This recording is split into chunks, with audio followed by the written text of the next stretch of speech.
Good morning, everybody. As we've got towards the end of the term, I know you will have received the newsletter, and I know that'll be on Facebook and the website, but I thought I'd do this in video format because it seems that some of you quite like this approach, which is good. I find myself a little bit embarrassed doing this in the middle of our foyer, so let's see how this goes. But it has been a difficult term, hasn't it, in some respects. So the first thing I have to do is to thank all the staff here at George Salter who have they've managed to keep going, and they've done their very, very best to make sure that no student is disadvantaged despite the ravages of this pandemic. And isn't it, it's heartwarming to know that in a world where so much is uncertain, that actually you can count on the professionalism and the dedication and the hard work of the staff here. So big thank you from me, first of all, to our staff, who I think are just incredible. We don't always get everything right. When we get things wrong, we do put our hands up, but we don't have to work hard to try and make sure we get more or less everything right, that's for certain. And of course, despite the virus, there has been an awful lot of good stuff that we've got to celebrate. There was a wonderful concert that was online, that was put on by the Year 12 Performing Arts students, in which you may have spotted a sensational performance by the Price Cadwallader combination. We are available for all bookings in the new year.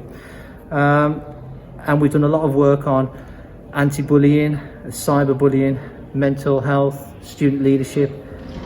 There has been a tremendous amount that's gone into this term, which is really good and really right for us to celebrate. We've had now more or less 50 positive cases, but they have been single cases. So that means that our cases have come to us from the community. They haven't been because of the school. And we said when we opened we wanted safety to be at the heart of everything we do, and so far that seems to be the case.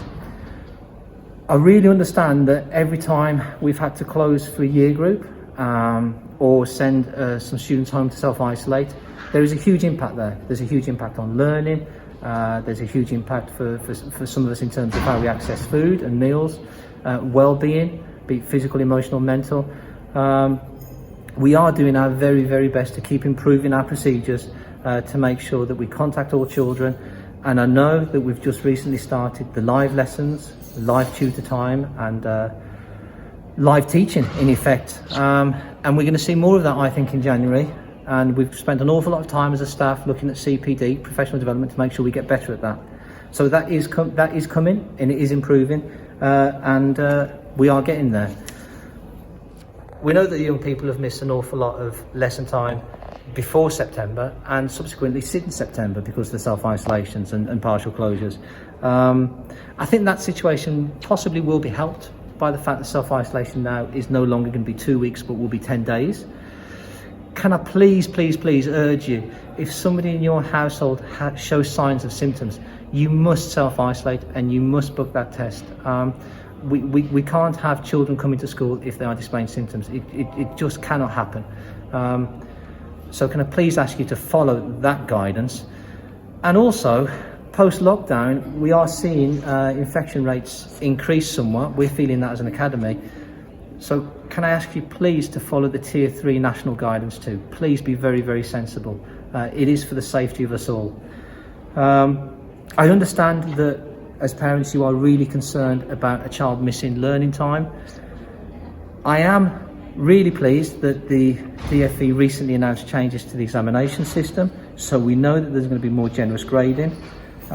We know that they may well be informed some of the topics of the exams in advance. We know that they may well be given some of the formula in exams.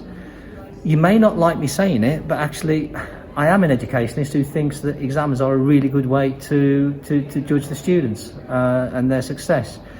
And I also know, both as an educationist and a parent, actually children want to sit exams. They want to prove themselves.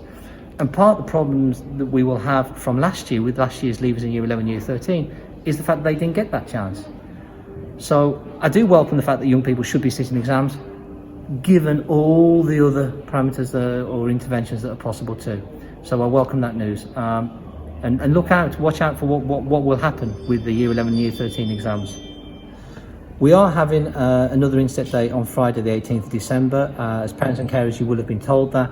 And of course, the first day back in the new year won't be the Monday, that's another training day, but children will be arriving on the Tuesday. And that's so that we can prepare, as I said, the remote learning strategies and making sure the school continues to be safe.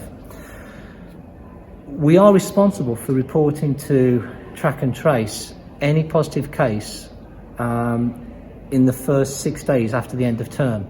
So there is an email address which is on our website and on Facebook, and which I think has been shared with you by text, for you to report any positive case should it arise in the first 6 days of the Christmas holidays. Can I please ask that you do that, because it may well be that we need to inform others in the class or members of staff who may well need to self-isolate just in that early part of Christmas week. The last thing for me to say is it continues to be dynamic, difficult.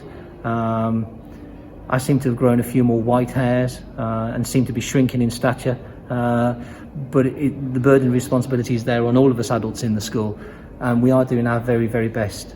So thank you for supporting us. Thank you for bearing with us this term. We will continue to do our very, very best.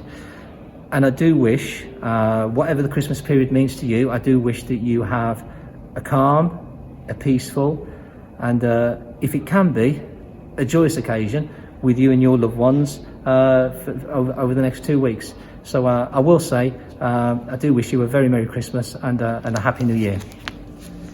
See, it feels like Christmas. I'm putting my hat on. There we go.